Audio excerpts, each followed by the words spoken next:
नमस्कार, बड़ी बहस में आप सभी का स्वागत है और मैं हूं आपके साथ आयुष चित्रांश।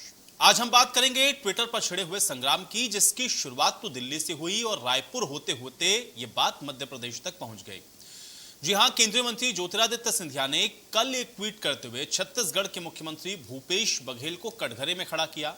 इसके जवाब में भूपेश ने भी मोर्चा खोला। तो बड़ी बात यह है कि इस बहस में एमपी के कांग्रेसी भी उतर आए और सिंधिया को चुप रहने की सलाह तक दे डाली। अब जब इतना हुआ तो फिर सिंधिया खेमा भी चुप कैसे बैठता। अपने नेताओं के समर्थन में सिंधिया खेमे के मंत्री गोविंद सिंह राजपूत भी उतर पड़े और ट्विटर पर पिच पर जमकर मुकाबला किया है। तो देखिए कहां से कहां तक पहुंचा है ये पूरा संग्राम।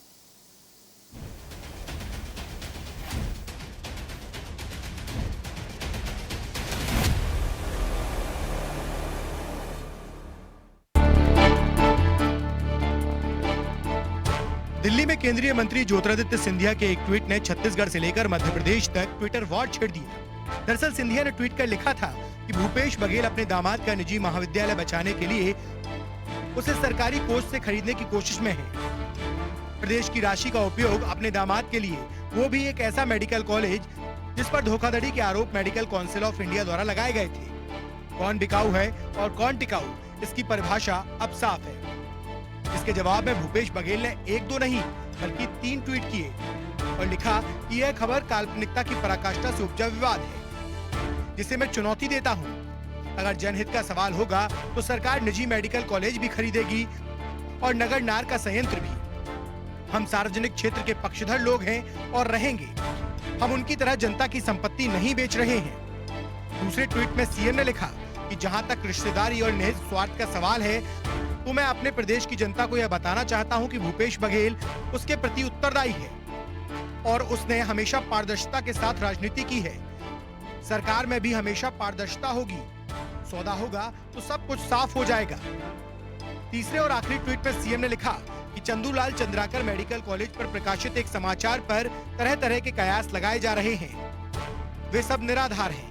यह प्रदेश के एक मेडिकल कॉलेज और सैकड़ों छात्रों के भविष्य को बचाने का एक प्रयास है। इससे एक नया मेडिकल कॉलेज बनाने का समय बचेगा और हर साल प्रदेश को 150 डॉक्टर मिलेंगे। भूपेश बघेल के बाद इस जंग में एमपी के पूर्व प्रदेश अध्यक्ष अरुण यादव भी कूद पड़े। यादव ने सिंधिया के ट्वीट को रीट्वीट करते हुए लिखा, जिस सिंधिया परिवार ने पूरे ग्वालियर, उज्जैन, शिवपुरी में अरबों की जमीनें बेच दी, अपने समर्थकों सहित कीमत लेकर बिक गए, वह दूसरों पर आधार एवं तथ्यहीन आरोप लगा रहे हैं। इसके जवाब में सिंधिया खेमा भी मैदान में आ गया और गोविंद सिंह राजपूत ने लिखा, अरुण यादव जी, कांग्रेस ने आपको दूध में मक्खी की तरह निकालकर बाहर फेंक दिया है। आप अगर आसमान पर थूकेंगे तो थूक स्वयं आपके मुंह पर ही आकर गिरेगा। सुधर जाओ, आगे कोई काम नहीं आएगा। समय आने पर अपने आप को अकेला खड़ा पाओगे। हालांकि इसके बाद पूर्व मंत्री जीतू पटवारी भी मैदान में आ गए। पटवारी ने लिखा कि बिकाऊ टिकाऊ जैसे शब्द आपके मुंह से सुनकर यह संसार स्तब्ध हो जाएगा, फिर अपनी ही हंसी नहीं रोक पाएगा। निजी स्वार्थ के लिए चरण चाटुकारिता कैसे की जाए, अवसर का लाभ उठाने के लिए निष्ठा कैसे प्रमाणित की जाए, यह देश आपके ही चरित्र के जरिए जान चुका है। इसलिए बेहतर है आप चुप रहें। पटवारी को जवाब देने के लिए गोविंद सिंह फिर मैदान में आए और लिखा कि जीतू पटवारी, जितना तुम्हारा राजनीतिक करियर है, ऐसा भौंक भौंक कर वह भी खत्म हो जाएगा। जिनको दिखाने के लिए यह सब तुम लिख रहे हो, उनकी दुर्गति पूरा देश देख रहा है। तो सिंधिया के ट्वीट से छिड़ा यह सियासी संग्राम दिल्ली से छत्तीसगढ़ होते हुए मध्य प्रदेश तक पहुंचा और खूब सुर्खियां बटोरी। Bureau report.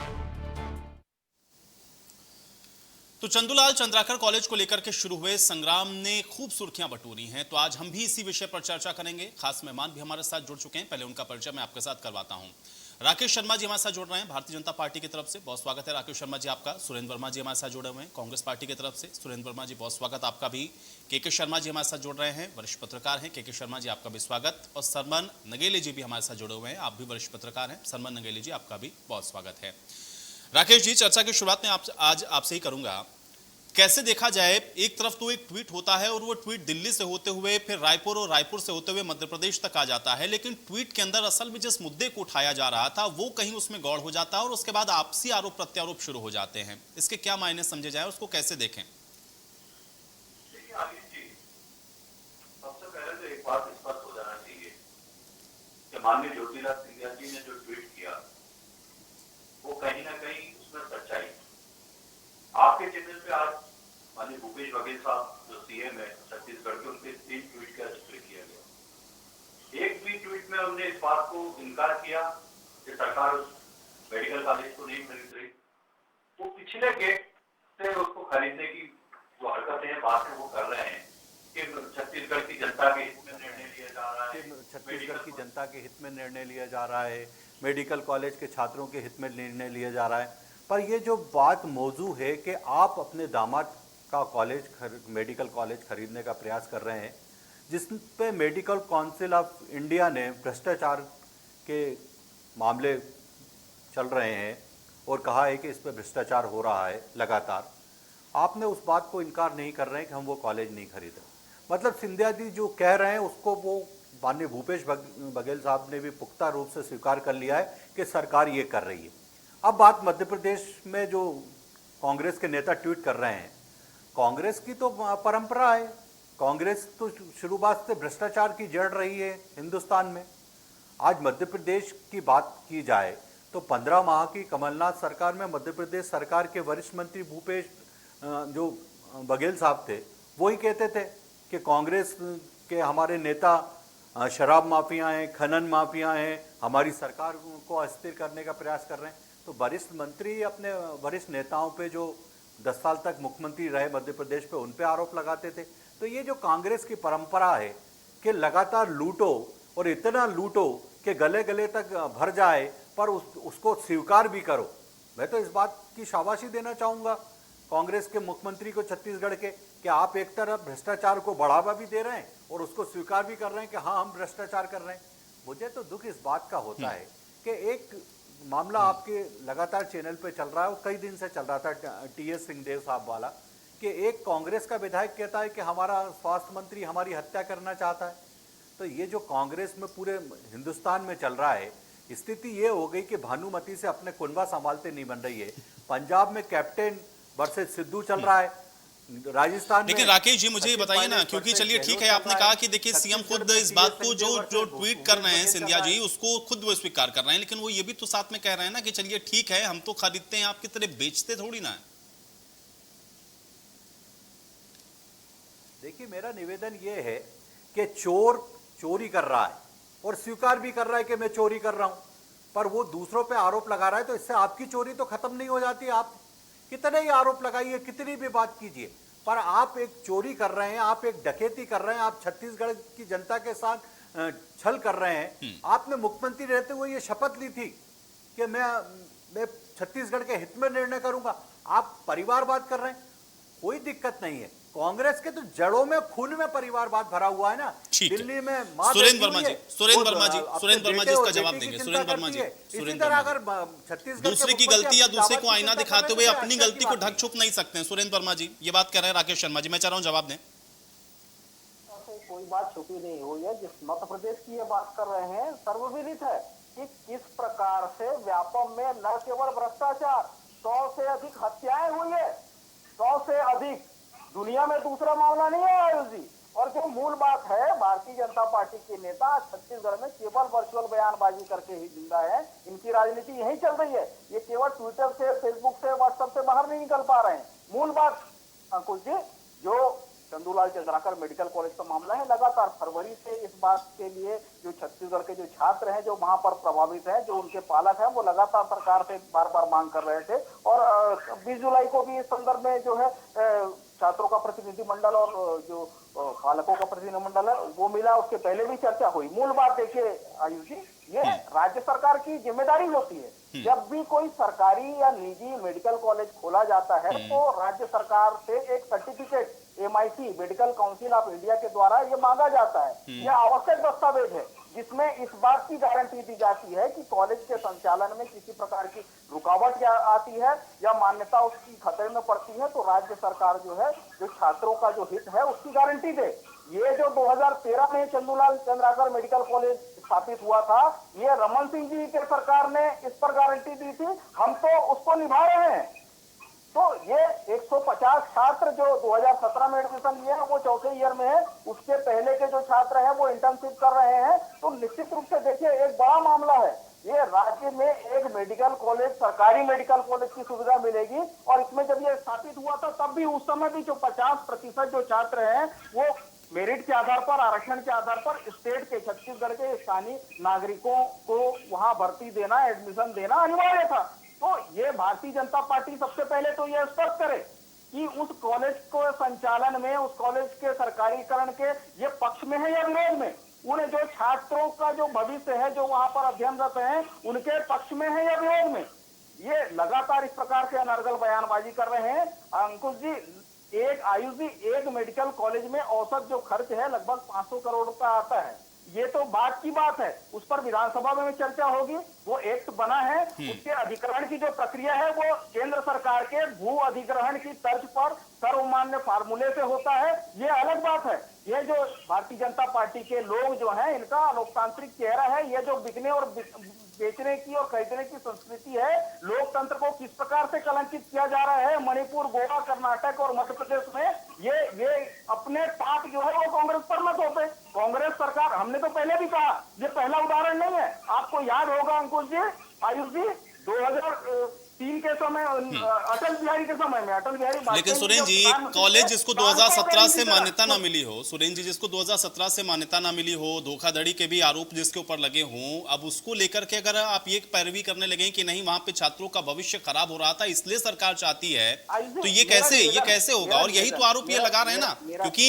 इसकी जड़ के अंदर डाउट है। जो डिस्प्यूट चल रहे हैं वो बैंक के लोन की रिकवरी को लेकर है। यदि उसका अधिग्रहण होता है जो केंद्रीय भू अधिग्रहण की तर्ज पर केंद्र सरकार के बनाए गए नियमों के आधार पर होता है, तो वो जो लोन जिसका डिस्प्यूट चल रहा है, जिसके संबंध में वो जो प्रकरण है, इनके देनदारी है, वो भी क्लियर कर दिया जाएगा। मूल बात तो ये भारतीय जनता पार्टी जो है, इनके समय में आपको बताता हूँ, मॉडल स्कूल हुआ करता था, आपको याद होगा। सारे मॉडल स्कूल को डीएवी को दिए। अटल सरकार में बालकों की संपत्ति को, पूरा बालकों औने पौने दाम पर बेचा गया और ये कहा गया कि 6 महीने के अंदर जो कबाड़ बिका है वो कुल विक्रय राशि से अधिक का था। तो ये हम दो और हमारे दो की सरकार है। रुचि सोया का मामला आपको पता है। ठीक है, चलिए मैं सरमन नगेली जी का रुख करता हूँ। सरमन नगेली जी, देखिए, एक पक्ष भारतीय जनता पार्टी का है, एक पक्ष कांग्रेस पार्टी का है, लेकिन ये बात जितनी सीधी और सरल तरीके से यहाँ पर बताने की कोशिश हो रही है, क्या इतनी ही है, या इसको एक वरिष्ठ पत्रकार होने के नाते आप दूसरी तरीके से भी देखते हैं, या इसका कुछ और भी पॉलिटिकल रंग है? मैं आपसे समझना चाहूंगा सरमन नगेली जी।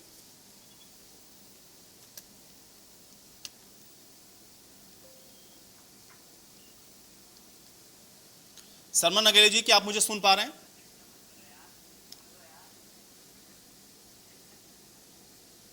चलिए, सरमन नगेली जी तक शायद मेरी आवाज नहीं पहुंच रही। के शर्मा जी, अगर आपको भी मेरी आवाज मिल रही हो, एक वरिष्ठ पत्रकार होने के नाते, इतनी ही सीधी और सपाट है बातें जो भारतीय जनता पार्टी कह रही है, जो कांग्रेस पार्टी अपना पक्ष रख रही है? तो मुख्यमंत्री के दामाद के परिवार के लोग इसमें हैं, लेकिन उनके जो बड़े ताऊ जी हैं उनका आपस में बंटवारा हो चुका है, ये भी बात आ रही है। और बात ये है कि उनका केवल 4 शेयर धारक हुए हैं, वो डॉक्टर है, बाकी इनके जो दामाद है वो दूसरे है शायद मेरी जानकारी में। और फिर बात यह है कि जो सरकार कोई भी मेडिकल कॉलेज जब किसी राज्य में खुलता है तो उसमें स्वीकार्यता प्रमाण पत्र की आवश्यकता होती है। राज्य सरकार जो है, केंद्र सरकार और मेडिकल काउंसिल ऑफ इंडिया को उपलब्ध कराती है। तो कोई ये शायद मामले में ये बात आई है कि हाई कोर्ट तक मामला गया था कि इससे सरकार की जिम्मेदारी है कि कॉलेज बीच में बंद होता है तो उन छात्रों के भविष्य को देखते हुए कोर्स कंप्लीट कराने की जिम्मेदारी राज्य सरकार की है। तो जो बच्चे हैं चतुर्थ सेमेस्टर के 2017 वाले, उनको तो अन्य कॉलेजों में एडमिशन की बात मुख्यमंत्री ने आज कही। उसके पहले 2 साल के जो बच्चे हैं 150 की क्षमता वाले, 300, उनको इंटर्नशिप कराने की जिम्मेदारी भी राज्य सरकार ले रही, ताकि उनको जो अब तक नहीं मिल पाया है वो उनको कंप्लीट हो जाएगा। ये तो तकनीकी मामला है। जहां तक मामला आ रही है, तो गड़बड़ी इसमें ये आई थी कि कुछ नीट के बाहर के छात्रों को यहाँ पे एडमिशन ले लिया गया था। एक केस उस समय आया था, दूसरा आया था कि एमसीआई ने इसलिए इनकी मान्यता रोक दी थी जानकारी के अनुसार कि इन्होंने, इनके यहाँ पे टीचर नहीं थे और मतलब नहीं, लेकिन के शर्मा जी मुझे ये समझाएं, मैं ये समझना चाह रहा हूं कि एक तो सिंधिया जी के ट्वीट के फिर इस मायने क्या हैं, क्योंकि कोई भी पॉलिटिकल पार्टी हो, जो बात आप ये कह रहे हैं कि अगर बच्चों का भविष्य खराब हो रहा है या 20 सेशन में अगर कॉलेज बंद होता है तो बच्चों के भविष्य के सामने संकट है, तो जो भी राज्य सरकार है उसकी जिम्मेदारी है, उसका दायित्व है। लेकिन अगर उस पर ट्वीट कर रहे हैं ज्योतिरादित्य सिंधिया, तो उसके मायने क्या है? सिर्फ पॉलिटिकली इसको मोटिवेट करने का कोशिश है या इसके पीछे की कुछ और भी मामले हैं या कुछ और भी बात है जिसको आप बता सकें या समझा सकें? के शर्मा जी, फिर इस ट्वीट के मायने में क्या समझो? भूपेश बघेल ने नागपुर में पत्रकार वार्ता लेकर के जो सिंधिया पर डायरेक्ट वार किया, बिकाऊ है करके, विभाग को लेके बात आई, निजीकरण को लेके बात आई। अब वही निजीकरण सार्वजनिक उपक्रम को लेकर यहाँ भी बात मुख्यमंत्री हो, चाहे ये निजी कॉलेज की सरकारीकरण की बात हो, हम सार्वजनिक संपत्ति को बढ़ाने के पक्ष में है, निजीकरण के पक्ष में नहीं है। जो केंद्र सरकार के ऊपर लगातार कांग्रेस आरोप लगाती रही है कि निजीकरण को बढ़ावा दे रहे हैं, तो अब ये सार्वजनिक उपक्रम को यदि बढ़ाने की बात आ रही है, तो मेरा कहना है कि यदि ये नीति तय हो रही है कि पहला महाविद्यालय यदि इस ढंग से निजीकरण में आता है, तो आने वाले भविष्य के लिए छत्तीसगढ़ में आप देखेंगे पिछले 1 2 कॉलेजों की संख्या बहुत बढ़ गई और बहुत सारे कॉलेज यहाँ पे बंद हुए, खासकर इंजीनियरिंग कॉलेज बंद हो चुके हैं। तो क्या इन इंजीनियरिंग कॉलेजों की जो कानून बनाने वाले ये लागू करेगा? 120 लगभग नर्सिंग कॉलेज है छत्तीसगढ़ में, स्थिति देखेंगे, और नर्सों को नौकरी के लिए मतलब कहना चाहिए कि कई जगह ये बात है, रोजगार की भी समस्या इनके पास है। 120 नर्सिंग कॉलेज, संख्या बहुत ज्यादा है, और इसको यदि इनको करते हैं तो क्या ऐसे सभी कॉलेजों को शिक्षण नहीं, के शर्मा जी, ये बहुत महत्वपूर्ण बात आपने उठाई कि जितना कंसर्न इस कॉलेज को लेकर के दिख रहा है, क्या ऐसा ही कंसर्न सारे कॉलेजेस को लेकर के दिखेगा जहां पर इस तरीके की स्थितियां या परिस्थितियां हैं? ये बड़ा महत्वपूर्ण प्रश्न है। सरमन नगेली जी, एक रिएक्शन आपका भी चाहूंगा। बहुत सीधी और सरल है क्या जो बात समझाने की कोशिश कांग्रेस पार्टी अपने पक्ष के तौर पर कर रही है, या भारतीय जनता पार्टी जो आरोप लगा रही है, या इसके पीछे की पॉलिटिक्स या राजनीति कुछ और है? नगेली जी, समझाएं। देखिए, ये बात बिल्कुल सही है कि जब कांग्रेस कोई बात कह रही है और बीजेपी के नेता अपनी कोई बात कह रहे हैं, चाहे ट्विटर हैंडल के माध्यम से कहें या बयानों के माध्यम से कहें, तो उसमें स्पष्ट दिखता है कि इससे राजनीति हो रही है। और राजनीति, देखिए, ये बात बिल्कुल सही है कि कोई भी राज्य, कोई भी केंद्र सरकार, कोई भी किसी तरह का कोई निजी विश्वविद्यालय या निजी चीज या निजी उपक्रम या किसी भी तरह की एक्टिविटी करती है, तो वो एक्टिविटी बहुत ही प्रोसीजर के तहत करती है, और प्रोसीजर में लाने के बाद, नियम कायदे कानून में लाने के बाद ही उसको अंजाम देते हैं। अब जहां तक इस जो विषय चल रहा है वो छत्तीसगढ़ को लेकर, देखिए, पहले के राजनेता अलग प्रकार के राजनेता थे। जब मध्य प्रदेश और छत्तीसगढ़ एक हुआ करता था, तो मैं आपको आपके संज्ञान में आपके चैनल के माध्यम से बताना चाहूंगा दर्शकों को कि मध्य प्रदेश के तत्कालीन मुख्यमंत्री श्री वीरेंद्र कुमार सगलेचा जी जब मुख्यमंत्री हुआ करते थे, जो मेरे पास जो किस्सा गोई के माध्यम से बातें आई हैं, उसमें उनके पुत्र का किसी तरह का व्यापार था। अब वो व्यापार उनका जो था, उस व्यापार के चलते कुछ व्यापार उनको किसी संस्था से मिलना था, तो उनके पिताजी ने ये कहा था कि कृपया करके आप मध्य प्रदेश में ये काम ना करें, मध्य प्रदेश से यहाँ से चले जाएं आप। तो उनका पुत्र जो है ना, मध्य प्रदेश छोड़कर दूसरे राज्य में चला गया था, वहां उन्होंने अपना काम किया था। इसी तरह से और भी मुख्यमंत्री हुए हैं कि आमतौर पे ऐसा देखा जाता है कि जो मुख्यमंत्री होते हैं उनको आदर्श उदाहरण प्रस्तुत करना होते हैं, और आदर्श उदाहरण प्रस्तुत करने के लिए तो उनको अपने परिवार के लिए, अपने बच्चों के लिए, अपने रिश्तेदारों के लिए कोई पूंजी, कोई बिजनेस, कोई बड़ा कोई उपक्रम या कुछ इस तरह की चीज करें, उससे उनको बचना होता है, क्योंकि राजनीतिक आरोप लगते हैं और इसमें कहीं ना कहीं किसी न किसी रूप में डायरेक्ट इनडायरेक्ट उनको मदद करने की बात आती है। तो इससे राजनेताओं को बचना चाहिए। और भी मध्य प्रदेश में मुख्यमंत्री हुए हैं जिन्होंने इन सारी चीजों से अपने को थोड़ा सा परे रखा है। तो अब जहां तक जो निजी विश्वविद्यालय की बात है, एजुकेशन की बात है, तो देखिए, एजुकेशन सेक्टर में बहुत संभावना है। आप ये चलिए इंडिया की बात तो ठीक है, लेकिन आप विदेशों में देखिए, विदेशों में तो प्राइवेट एजुकेशन इतना ज्यादा है जिसकी सीमा नहीं है, और वहाँ पे इतने बड़े बड़े यूनिवर्सिटीज हैं, इतने बड़े बड़े कैंपस है कि जहाँ पे 5-5, 6-6 हजार लोग जो है ना उनकी सेरेमनी में शामिल होते हैं। मध्य प्रदेश में या छत्तीसगढ़ में तो मेरी जानकारी में नहीं इतने बड़े कोई हो जहाँ पे करीब 10,000 लोगों की सेरेमनी कोविड पीरियड के टाइम हो जाए, क्योंकि ऐसा यूएस में तो बहुत सारी कंट्री में तो ऐसा हुआ है। तो देखिए ये जो निजी विश्वविद्यालय आ रहे हैं, मध्य प्रदेश में भी निजी विश्वविद्यालय माननीय कमलनाथ जी के समय में आए हैं, एक सेम का आया, एक इनका आईसेट वालों का आया, एक किसी और संस्था का आया। तो देखिए निजी विश्वविद्यालय, देखिए जब तक आप निजी विश्वविद्यालय और या निजी इंजीनियरिंग कॉलेज नहीं लाएंगे अकॉर्डिंग टू भारत सरकार की गाइडलाइन, तब तक आपको मध्य प्रदेश के या छत्तीसगढ़ के बच्चों की एजुकेशन की व्यवस्था उनके स्थानीय स्तर पर उपलब्ध नहीं हो पाएगी। अब आपको स्थानीय स्तर पर यदि एजुकेशन की अच्छी व्यवस्था उपलब्ध कराना है तो आपको प्राइवेट सेक्टर में तो जाना पड़ेगा। हाँ, इस पर आपको अंकुश लगाना चाहिए कि प्राइवेट सेक्टर में जाते हैं तो शिक्षा की जो गुणवत्ता है वो उच्च स्तर की रहे, शिक्षा के माध्यम में जो बिजनेस आ रही है उसको रोक लगाई जाए, और किसी न किसी प्रकार नहीं नहीं ठीक है, दोनों तरीके की चुनौतियां हैं, लेकिन सरकार का ही तो ये काम है ना कि दोनों का बैलेंस बनाए वो कम से कम। राकेश जी मुझे बताएं, क्योंकि ये जो तर्क कांग्रेस पार्टी की तरफ से रखा जा रहा है जिसमें वो ये कह रही है बच्चों का सेशन खराब हो रहा है या बच्चों के भविष्य के साथ अगर किसी भी तरीके का इफबट हो रहा है तो ऐसे समय में सरकार का दायित्व है ना कि उस चीज को लेकर के वो कंसर्न हो या उसका वो रास्ता निकाले, और वही काम करने की कोशिश भूपेश बघेल की सरकार कर रही है, उसमें क्या आपत्ति है?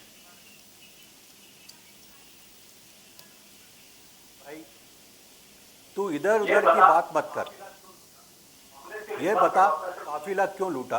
कांग्रेस के विद्वान प्रवक्ता से पूछे कि 2017 से कॉलेज की मान्यता रद्द है, 2017 से। आज क्यों छात्रों की याद आ रही है भूपेश बघेल साहब को? बड़ा अच्छा लग रहा है मेरे को सुन के। क्या आज नींद खुल रही है? क्या कुंभकर्ण है? 6 महीने सोते हैं क्या? 6 महीने बाद उठ के इनको याद आती है कुंभकर्ण को कि छात्र हैं छत्तीसगढ़ में। सरकार, सामान्य सा नियम है कि कोई कॉलेज बंद होता है तो उसके छात्रों को दूसरे मेडिकल कॉलेज में आगे की पढ़ाई के लिए एडमिशन दिया जाता है। ये सामान्य सी प्रक्रिया, ये कहीं भी अपनाई जा सकती है। और मेरा ये कहना है, दामाद का कॉलेज है कि नहीं है, इस बात का जवाब दिलवाइए आप। दामाद का कॉलेज है कि नहीं है, इस बात का जवाब कांग्रेस के प्रवक्ता नहीं दे रहे हैं, भूपेश बघेल साहब नहीं दे रहे हैं। बहुत बड़ा सहाय हृदय है, 150 से ज्यादा कॉलेज हैं ऐसे, सबको ले लेना सरकार। सिर्फ दामाद में ही पर लगे हुए हैं क्या सुखफार के, जो दामाद का कॉलेज खरीदने के लिए तो तैयार हैं, बाकी 150 ने गुनाह किया है क्या? वो वहां के लोग नहीं है छत्तीसगढ़ के। मैं तो एक बात कहना चाहता हूं, इस कॉलेज में ना टीचर थे ना स्टाफ था, हजारों लाखों रुपए का घोटाला किया गया है, भारी घोटाला एडमिशन के नाम पे, और वो पैसा हड़प कर लिया गया। अब जब वो पैसे की बात हो रही है, उसकी चर्चा हो रही है, उसकी जांच हो रही है, भ्रष्टाचार का मामला दर्ज हो गया है, तो अब भूपेश बघेल साहब सामने निकल के आ गए। मेरे को दुख होता है, कांग्रेस पार्टी के नेताओं को शर्म आती ही नहीं है।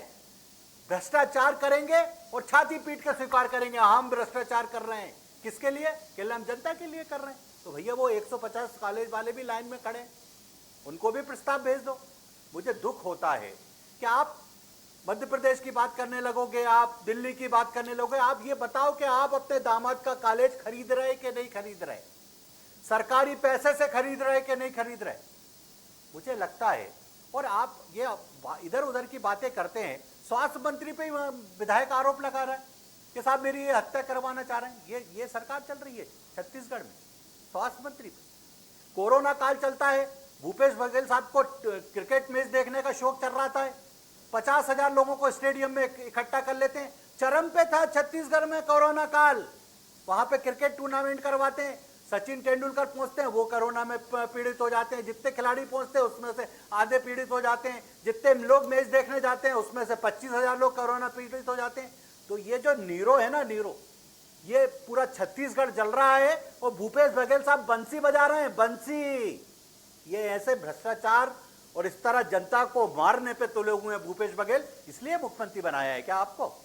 क्या आप अपने दामाद के भ्रष्टाचार पर पर्दा डालें। चलिए और सुरेन दामाद जी को बहुत आर्थिक लाभ स्पेसिफिक पहुंचाए होकर के सरकार जरा की जवाब तरफ दीजिए, से। क्योंकि तुरंत 2-3 इस्तीफा सवाल पूछे देना राकेश जी चाहिए ने। भूपेश बघेल को। वो 2-3 भ्रष्टाचार सवाल के उन्होंने मामले बड़ा को देखते हुए। स्पेसिफिकली पूछा और एक सवाल तो उसमें वरिष्ठ पत्रकार का भी था, वही सवाल राकेश जी ने भी उसमें ऐड किया कि एक तो जितने कॉलेजेस हैं फिर निजी, फिर या तो फिर सबके लिए आप वही व्यवस्था करिए, और उनका ये भी कहना है कि दामाद का है क्या, आप इसका भी जवाब दे दीजिए। भारतीय जनता पार्टी के प्रवक्ता को जरा ये कहिए कि थोड़ी सी अपनी जानकारी दुरुस्त करनी। ये केवल 150 कॉलेज छत्तीसगढ़ में नहीं है, ये इकलौता मेडिकल कॉलेज है जिसके संदर्भ में समस्या आई और ये सुप्रीम कोर्ट का गाइडलाइन है। इनके शासन काल में 15 साल में शिक्षा और स्वास्थ्य का जितना बेड़ा किया गया उसका दूसरा उदाहरण दुनिया में कहीं नहीं होगा। सैकड़ों स्कूल जिसमें से 260 स्कूल तो हमने 1 साल के भीतर चालू किया, जो इन्होंने नक्सलवाद का डर दिखाकर बंद किया बस्तर में, सुकमा में, दंतेवाड़ा में, कोंटा में। इनके कुशासन में जिस प्रकार से शिक्षा की दुर्गति की गई, जो हमारे हर जिले में मॉडल स्कूल हुआ करते थे उसको निजी क्षेत्र में जो डीएवी को बेचने का काम छत्तीसगढ़ में भारतीय जनता पार्टी के शासनकाल में हुआ। आज ये आकर देख ले, प्रॉपर रायपुर में 3 Swami Atmanand English medium school है। मैं दावा करता हूँ कि पूरे देश में ऐसा कोई दूसरा राज्य नहीं है शानदार सुन लीजिए, पहले मैं छोड़ दीजिए, मेरी बात का जवाब दे दीजिए विद्वान साथी, मेरी बात का जवाब दे दीजिए। दामाद का कॉलेज है सुरेन जी देखिए वो स्पेसिफिकली जवाब आपसे तो चाह रहे हैं, हाँ या ना में तो जवाब दे दीजिए ना, हाँ या ना में जवाब दे दीजिए।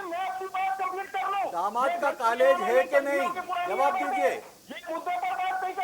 चिल्लाओ मत, जनता देख रही है। हिंदुस्तान के सबसे बड़े चैनल पे बैठे हो आप, कुछ तो सच बोलो। दामाद का कॉलेज है कि नहीं, जवाब तो दे दो। बाकी सब बातें अपन करते रहेंगे, टाइम पास मत करो, चैनल पे बैठकर ये कीमती समय पास मत करो। दामाद का कॉलेज है कि नहीं, इसका जवाब दो। दामाद का कॉलेज इनको तो ये भी नहीं पता कि चंदूलाल मेडिकल कॉलेज कहाँ पर है और चंदूलाल हॉस्पिटल कहाँ है, दोनों का क्या कनेक्शन है।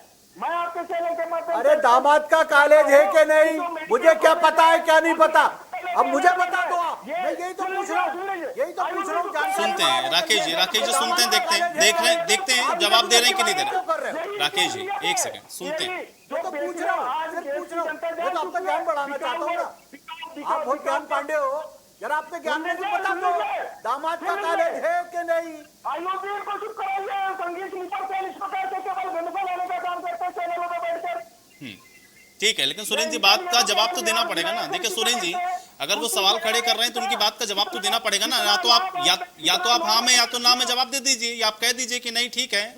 पूरी तरह से संघियों के कोई कल्पना के, कल तो माननीय मुख्यमंत्री जी ने ट्वीट पर जवाब दिया, ये इसी प्रकार से निराधार आरोप लगाते हैं। इनको बच्चों के एक मेडिकल कॉलेज जो तैयार करने में कितना वक्त लगता है, कितना दामाद का कॉलेज है कि नहीं, दे दिया उन्होंने जवाब। वो कह रहे हैं बेबुनियाद आरोप है। राकेश शर्मा जी कह रहे हैं कि बेबुनियाद आरोप है, और यही बात भूपेश बघेल ने भी कही, यह आरोप ही बेबुनियाद है। ये बात मुख्यमंत्री भी कह रहे हैं, यही बात प्रवक्ता भी कह रहे हैं। दामाद का कॉलेज है कि नहीं, ये संघियों के पास दामाद का कॉलेज है कि नहीं, मैं सीधा सवाल कर रहा हूँ, सीधा जवाब दिला दीजिए आप। पूरी तरह से बेबुनियाद है, पहले भी कहा है, माननीय मुख्यमंत्री जी ने स्पष्ट किया है। इतने बड़े चैनल पे इतनी महत्वपूर्ण डिबेट हो रही है, आप सब बातें कर रहे हैं। नहीं राकेश जी, बेबुनियाद आरोप का मतलब यही हो गया ना कि वो दामाद का कॉलेज नहीं है। राकेश जी बेबुनियाद आरोप का अर्थ ही यही हो गया कि वो दामाद का कॉलेज नहीं है, मतलब उन्होंने नहीं में जवाब दे दिया। आयुष जी आप बहुत सम्मानित पत्रकार हैं, बहुत लंबे समय से डिबेट कर रहे हैं, हिंदुस्तान के बड़े चैनल में आप बैठ रहे हैं, मेरे प्रश्न का जवाब नहीं है ये। मैं ये पूछ रहा हूँ दामाद का कॉलेज है कि नहीं, हाँ या ना में जवाब दिला दीजिए। विधायकों की खरीदी करके लोकतंत्र का गला घोटते हैं। हमारा फोकस जो है स्वास्थ्य, अरे इधर उधर की बात मत करो, ये बताओ दामाद का कॉलेज है कि नहीं। अपन जिस विषय में डिबेट करने बैठे उसको तो हल करें अपन। चलिए सुरेन जी चलिए ठीक है, अब उससे बाहर आ जाते हैं, नहीं तो चर्चा से कुछ भी नहीं निकलेगा। आप उनसे पूछते रहेंगे, वो बताते रहेंगे बेबुनियाद है, हम लोग यही स्टक हो जाएंगे। देखिए समय बहुत कीमती है, समय का सदुपयोग हो जाए। ये आरोप प्रत्यारोप आप लोग करते रहेंगे। आपने उनसे कई बार सवाल पूछ लिया, उनको जो जवाब देना था राकेश जी उन्होंने दे दिया। ठीक है, एक सेकंड सुरेंद्र जी मुझे बताएं, सुरेंद्र जी बढ़ जाए, उससे आगे बढ़ जाए, वहीं पर स्टक हो जाएंगे। जनता समझ गई है। ठीक है राकेश जी, आप छोड़ दीजिए, आप जनता पे छोड़ दीजिए। आपने सवाल पूछा, उन्होंने जवाब दे दिया, आपने सवाल पूछा, उन्होंने बता दिया, बेबुनियाद है ये आरोप। बस बात यहीं पे खत्म करते हैं, आगे बढ़ते हैं। सुरेंद्र जी मुझे बताएं, 2017 से जिस कॉलेज की मान्यता ना हो, इसके अलावा उन्होंने कहा कि 150 से ज्यादा ऐसे निजी कॉलेजेस हैं, क्या सबको खरीदेगी सरकार? अगर ऐसा कंसर्न है सरकार का, या उनके सामने, उन कॉलेजेस के सामने अगर कोई समस्या है, तो क्या सबको सरकार खरीदेगी क्या? सुरेंद्र जी इसका जवाब दें। ये जनरलाइज करने का विषय ही नहीं है आयुष जी। एकमात्र कॉलेज में इस प्रकार से मेडिकल कॉलेज में समस्या आई है, उसके लिए सरकार, ये तो सुप्रीम कोर्ट का गाइडलाइन है ना, ये सरकार की नैतिक इसी कॉलेज पे क्यों सुरेंद्र जी? 2017 से जिस कॉलेज की मान्यता ना हो, घपले घोटाले के जिसके ऊपर आरोप हो, ये मेहरबानी इसी कॉलेज के ऊपर क्यों है ना? सवाल इस बात का है। आप बताइए, छत्तीसगढ़ में निजी मेडिकल कॉलेज और भी है, वहाँ वो सुचारू रूप से चल रहे हैं, केवल यहाँ की समस्या आई है तो सुप्रीम कोर्ट का इस पर गाइडलाइन है। और हमने तो न केवल मेडिकल कॉलेज आयुष जी, हमने तो पूरे जो स्वास्थ्य का एक दिल्ली में दामाद है जिसका नाम है रॉबर्ट वाड्रा, एक छत्तीसगढ़ में दामाद है, दामाद पूरी जनता कहीं भी जाए, सरकार कहीं भी जाए, कांग्रेस के विधायक चलिए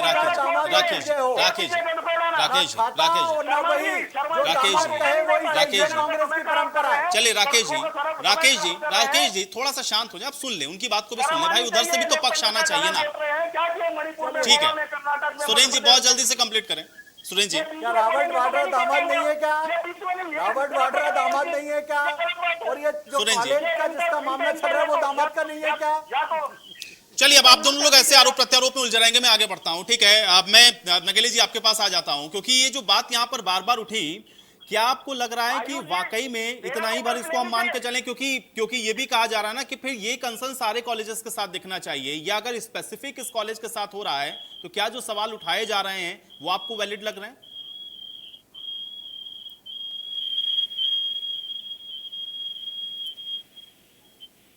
सरमन नगेली जी सुन रहे हैं आप मुझे? जी बताइए, बोलिए। सरमन नगेली जी, मेरा कहना यह है कि जो सवाल उठाए गए हैं क्या वो वाकई में वैलिड हैं? क्योंकि ये कंसर्न तो फिर सारे कॉलेजेस के लिए होना चाहिए, या फिर कांग्रेस जो कह रहा है कि जिस कॉलेज ने मुझे इस बात को लेकर के ये इंगित किया या फिर मुझे बताया कि मुझे ये समस्या है, इसलिए सरकार ने उसके विषय में संज्ञान लिया, और कोई कॉलेजेस इस कंडीशन में नहीं है, वैलिड है ये जो सवाल उठाए गए हैं? सरमन नगेली जी देखिए, क्या जैसा कि मैं जो जितना सुन पा रहा हूँ, सुरेंद्र वर्मा जी का ये कहना है कि इसमें कोई किसी तरह की गाइडलाइन आई हुई है किसी न्यायालय की। अब किसी न्यायालय की या किसी संस्था की, कोई नियामक संस्था की गाइडलाइन आई है, तो गाइडलाइन यदि बाकी संस्थाओं के लिए भी आ जाए तो निश्चित रूप से छत्तीसगढ़ सरकार को उसमें उसी परिधि में उनको लेना चाहिए। देखिए, ये तो बात बिल्कुल सामान्य सी बात है कि जब तक कोई किसी की शिकायत नहीं होती है किसी विषय को लेकर, या जब तक कोई किसी प्रकार का आवेदन नहीं देता ग्रांट के लिए, या जब तक कोई किसी प्रकार की सूचना नहीं देता कोर्ट में या न्यायालय में या पुलिस में या किसी भी प्रकार का, तब तक उस पर कोई कार्रवाई नहीं होती है। अब ये अभी प्रवक्ता महोदय कह रहे हैं, या कोई भी XYZ कह रहा है कि उसने भी कॉलेज को या निजी विश्वविद्यालय को उस परिधि में ले लिया जाए, तो भाई जब वो प्रॉपर तरीके से उसको फाइल करेंगे, उसका एग्जामिन होगा, तभी तो लेंगे वो, कि इनके कहने से या उनके नहीं कहने से नहीं होता है। और ये जो बात आ रही है लेने की नहीं लेने की, ये देखिए किसी भी राज्य की केंद्र सरकार का अपना पूरा प्रिविलेज होता है कि वो किसको किस परिधि में लेना है, किसको नहीं लेना है, और वो बाकायदा एक कैबिनेट की बैठक में होता है, और जब कैबिनेट की बैठक में होता है पूरी कैबिनेट उसके लिए उत्तरदायी होती है। तो अब ये कहना कि नहीं साहब वो बाकी को भी ले लिया जाए, ठीक है, उनकी मांग है, अब ये निर्णय छत्तीसगढ़ सरकार को करना है कि उनको उस परिधि में लिया जाए या नहीं लिया जाए।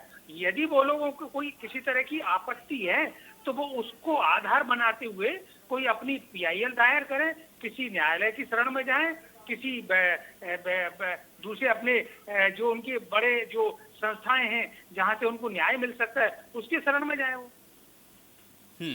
के शर्मा जी, मुझे बताइए कि क्या वाकई में इसको पॉलिटिकली मोटिवेट करने के लिए या इसको राजनीतिक मंशा के तहत साधने के तौर पर ही ये सवाल उठाया गया है, या वाकई में इसके साथ जो विवाद जुड़ा हुआ है वो इन सवालों को जन्म दे रहा है और इसलिए ज्योतिरादित्य सिंधिया ने ये ट्वीट किया कि ये कंसर्न हो सकता है और इसलिए उन्होंने एक कटाक्ष के तौर पर भूपेश बघेल को निशाने पर लिया? क्या विवाद जुड़ा हुआ है उसके साथ, या उसकी जो पहले का जो देखा गया पास्ट उस हिसाब से ही ये ट्वीट आया, या उस हिसाब से आरोप लगे, या पॉलिटिकली पूरी तरह से इसको आप मोटिवेटेड देखते हैं? के शर्मा जी।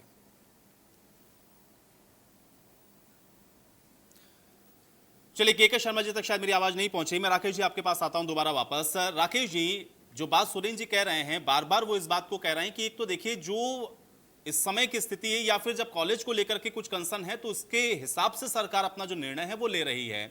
आप उस सवाल में दोबारा मत जाइएगा कि उनके दामाद का है या नहीं, लेकिन अगर सरकार इस विषय को लेकर के फैसला ले रही है तो उस पर आपत्ति क्यों होनी चाहिए? राकेश जी।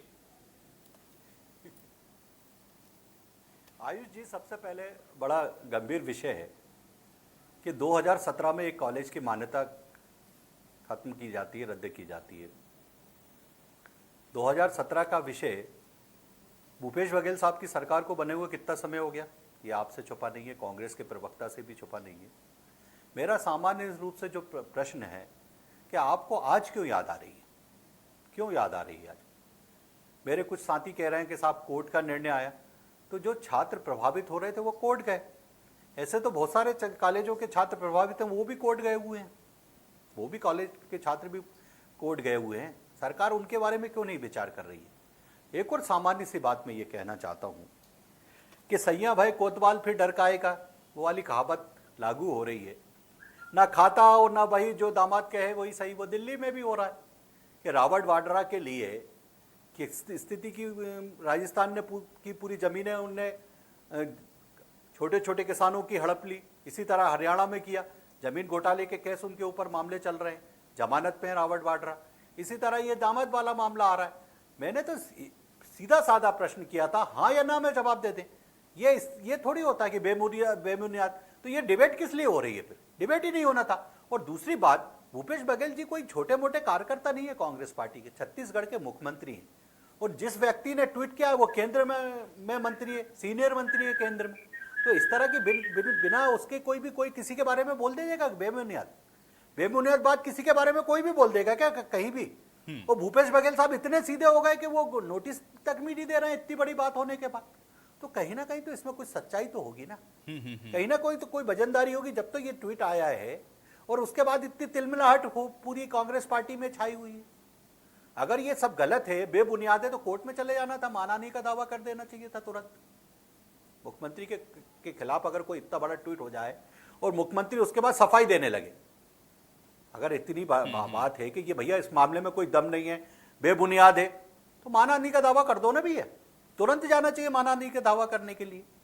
और मेरा ये कहना है, अगर छात्र हित की इतनी चिंता हो रही थी तो 2017 से अभी कितना समय निकल गया भैया? चलिए ठीक है, सुरेंद्र जी नहीं आ रही थी, अब सब छात्र हित याद आने जवाब लगे। दें, और अगर बेबुनियाद है तो मानहानि का दावा कर दीजिए ज्योतिरादित्य सिंधिया के खिलाफ, क्योंकि उन्होंने ही शुरू किया।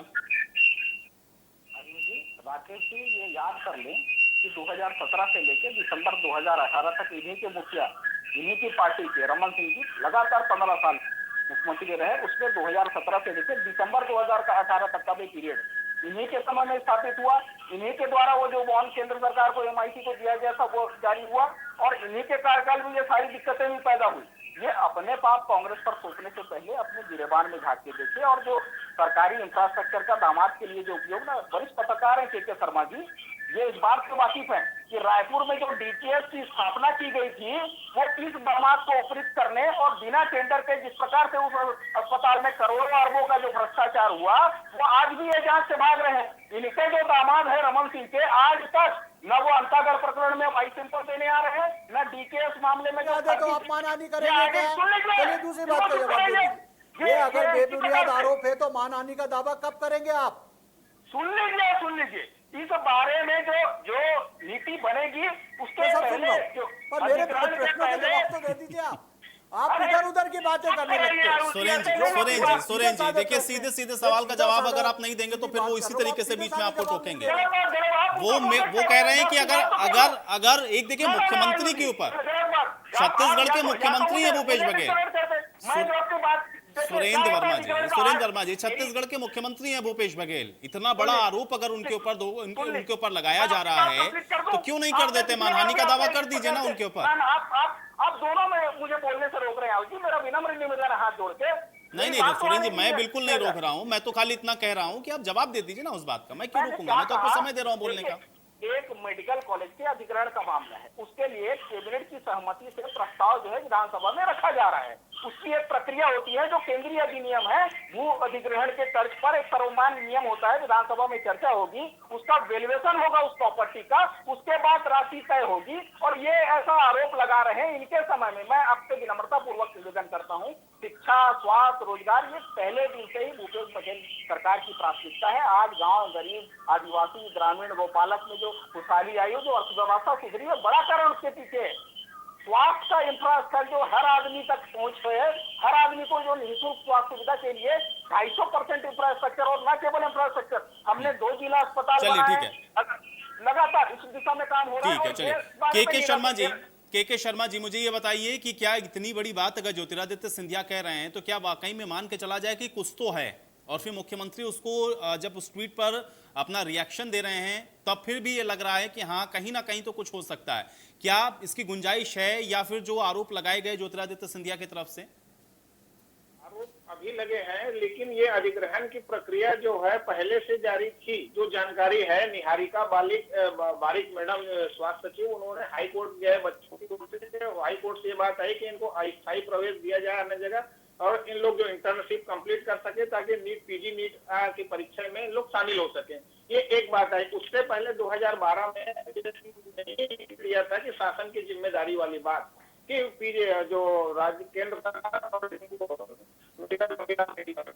तो मेन बात है कि 2 और कॉलेज, मेरा सिर्फ ये कहना है कि अन्य कॉलेजों के लिए जो कानून अभी विधानसभा में आ रहा है, तो कोई ऐसी स्थिति अभी केवल मेडिकल कॉलेज के लिए बात आ रही है, इंजीनियरिंग कॉलेज के लिए नहीं है। छत्तीसगढ़ में ऐसी मेरी जानकारी में इस सत्र में 3 कॉलेज, विवेकानंद तकनीकी विश्वविद्यालय, अन्य महाविद्यालयों में ले जाने का काम विश्वविद्यालय ने किया है, दोनों कॉलेजों के मतलब छात्रों की सहमति से।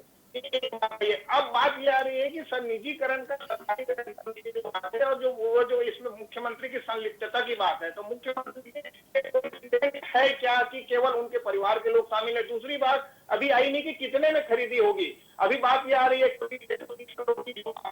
कि इतने में ही इनका हो जाएगा और ये पैसा सीधा बैंक में जाएगा। इनके जो समिति के लोग जुड़े हुए हैं, संस्थान संचालन है, उनको ये पैसा नहीं मिलने वाला है। और जो लगभग 125 करोड़ की बात आ रही है कि जो बैंकों से ऋण है उसको चुकारा हो जाएगा। और ये जो बात बोल रहे हैं कांग्रेस प्रवक्ता कि 500 करोड़ में मेडिकल कॉलेज बनता है और आधे से भी कम में ही ये बात तर्क सरकार की ओर से रखा जा रहा है। लेकिन हमें इंतजार करना चाहिए कि विधानसभा में जो कानून बनाया जा रहा है वो अन्य महाविद्यालयों के लिए जिनकी आर्थिक स्थिति खराब है, शिक्षा और स्वास्थ्य जो अब तक सार्वजनिक था, जिसका निजीकरण लगातार हो रहा है, जिसको लेके बात हो रही। छत्तीसगढ़ में गांवों में प्राइवेट अस्पतालों को अनुमति देने की, जमीन देने की बात आई है, जमीन नया रायपुर में देने की बात आई है स्वास्थ्य सुविधा बढ़ाने के लिए। तो ये सब बातों को लेकर के एक नीतिगत मामला है कि अन्य शिक्षण संस्थाओं के बारे में संस्थाओं में जो लूट की स्थिति है और उसके बाद उनकी आर्थिक स्थिति खराब हो जाने की बात आ रही है, इनको किस रूप में सरकार लेती है और क्या निर्देश तय करती है, ये मेन बात है। सरमन नगेली जी, क्या इस बात से इत्तेफाक रखते हैं कि हम लोग अभी इस बात का भी इंतजार करें कि देखते हैं कि विधानसभा के अंदर क्या इसको लेकर के जो कानून बनाने की प्रक्रिया है वो रखी जाती है, और एग्जैक्टली इसके अंदर है क्या उसको पहले देखना होगा, और उससे पहले बहुत ज्यादा बयानबाजी करना भी कहीं ना कहीं इसको और ज्यादा तूल देने के ही समान है। बाकी इसको और कैसे आकलन आप इसका करेंगे? सरमन नगेली जी, क्या इंतजार करें अभी? देखिए आयुष जी, वैसे ये बात तो बिल्कुल सही है कि विधानसभा में जो चाहे सत्ता पक्ष हो या विपक्ष के लोग वो आखिर जनता का ही प्रतिनिधित्व करते हैं, और वो किसी न किसी विधानसभा क्षेत्र से चुनकर आते हैं और वो जनता की ही बात विधानसभा के अंदर उठाते हैं। तो जब ये बिल आएगा तो बिल पर बाकायदा डिबेट होगी। बिल जो है ना माननीय सदस्यों को पहले से वितरित किया जाएगा। उनको वितरित करने के बाद वो इंट्रोड्यूस होगा सदन के पटल पर। इंट्रोड्यूस के बाद उसमें फिर एक समय निर्धारित होता है कि कितने समय उस पर डिस्कशन कराना है। तो जब वो डिस्कशन का विषय आएगा तो जो लोग भी उस से प्रभावित लोग हैं, ये जिनको उस बिल पर कोई आपत्ति है, तो वो जिनसे भी उनका अपना ताल्लुकात हो, वो उन सदस्यों को, चाहे सत्ता पक्ष के हो या विपक्ष के हो, उन तक अपनी बात पहुंचा दे। यदि उनसे भी ताल्लुकात नहीं है उनका, जो लोग भी प्रभावित लोग हैं, जो इस बिल के विरुद्ध में या पक्ष के में अपनी बात कहना चाहते हैं, तो जो विधानसभा के सोशल मीडिया हैंडल है, या माननीय मुख्यमंत्री के, या माननीय नेता प्रतिपक्ष के, या माननीय मंत्री के, या माननीय स्वास्थ्य मंत्री के, या माननीय टेक्निकल एजुकेशन मिनिस्टर के, तो उनके माध्यम से, सोशल मीडिया के माध्यम से अपनी बात को पहुंचा। और यदि वहां भी उनको अवसर नहीं मिल पाता है, तो अपना एक ज्ञापन बनाएं, ज्ञापन राज्यपाल के माध्यम से सरकार को प्रेषित करें, कलेक्टर को दें यदि राज्यपाल के समय नहीं मिलता, और वो ज्ञापन के माध्यम से अपनी बात को वहां पहुंचाने की कोशिश करें।